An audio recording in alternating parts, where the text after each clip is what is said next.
Good evening, students. Today is the first class after introduction class in my YouTube channel. Hope you are all well. I am very happy that so many views in my first introduction class. I hope the views will increase if you enjoy the class. Today, I will discuss about definition of economics.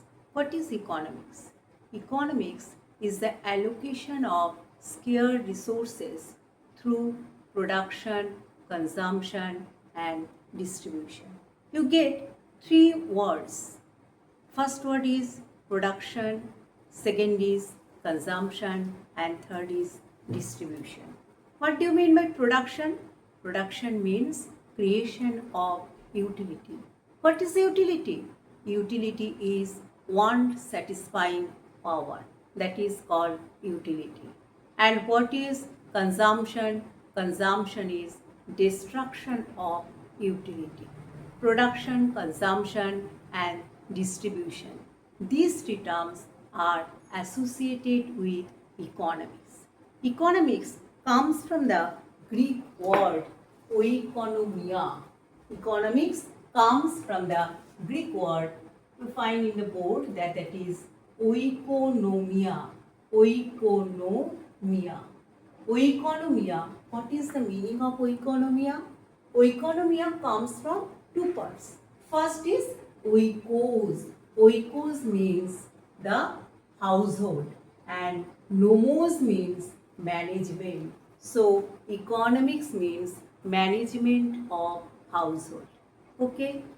And different economics, there are so much economics you know that there is some are classical economics, some are neoclassical economics, some are modern economics. They give different views in respect to economics. First, the father of economics is Professor Marshall. Adam Smith is the father of economics.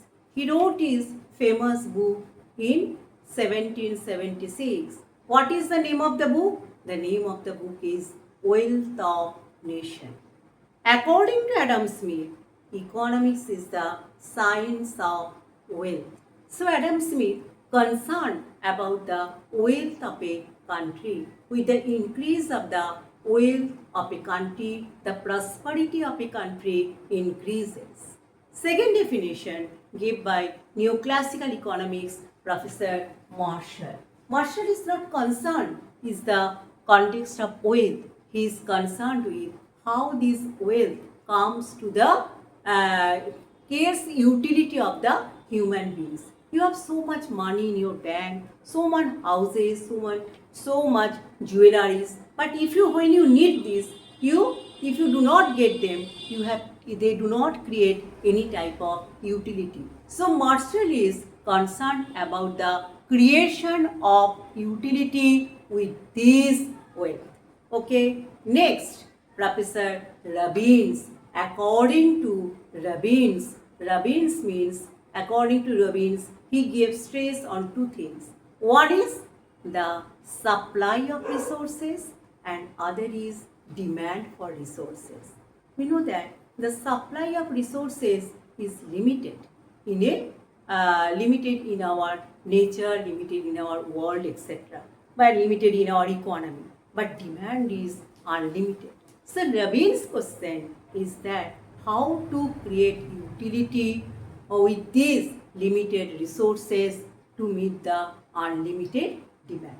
So we get different views of different economies, but ultimately the question is that the economics is concerned with the resources, the creation of utility of the resources which create the utility of the human beings.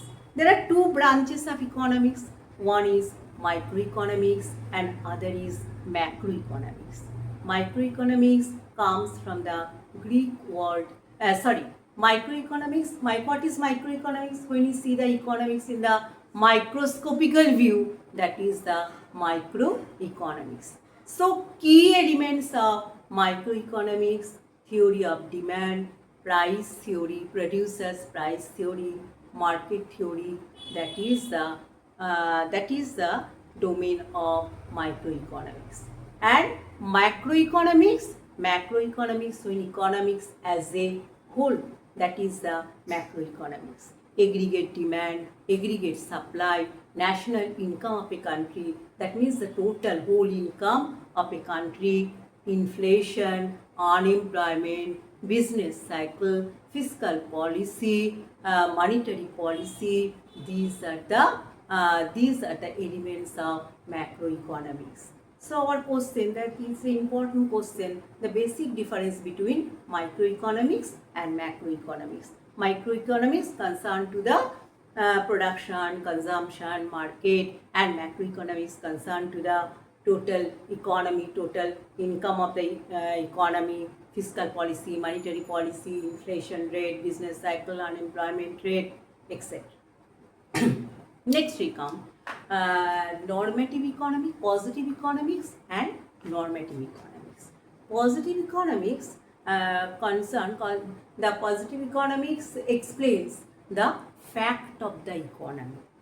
Fact of the economy means, now we can say the inflation rate is at 7.8%, unemployment rate at 10.5%. This is the fact, that is what was, what is going on, and what will be. That is positive economics covers present, past, and future.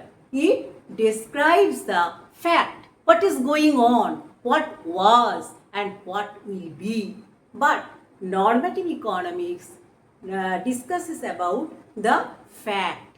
If we say the unemployment rate is suppose X%, that is the example of positive economics. But normative economics will tell us if the inflation rate is so much that the people consumption rate will decrease, average standard of living of the people decrease. That is the fact finding. The normative economics finds the fact. This is the difference between positive economics and normative economics. Positive economics gives a statement, what is going on, what was, what. Suppose that in corona period, we know that positive economics is so much job was the people, suppose at 1 lakh people lost their job. But normative economics say if they lost job, what is the best alternative? What should we do for their subsistence needs, for their to live them? This is they find out the fact and they try to solve it. Okay, this so my class is today's class is this one.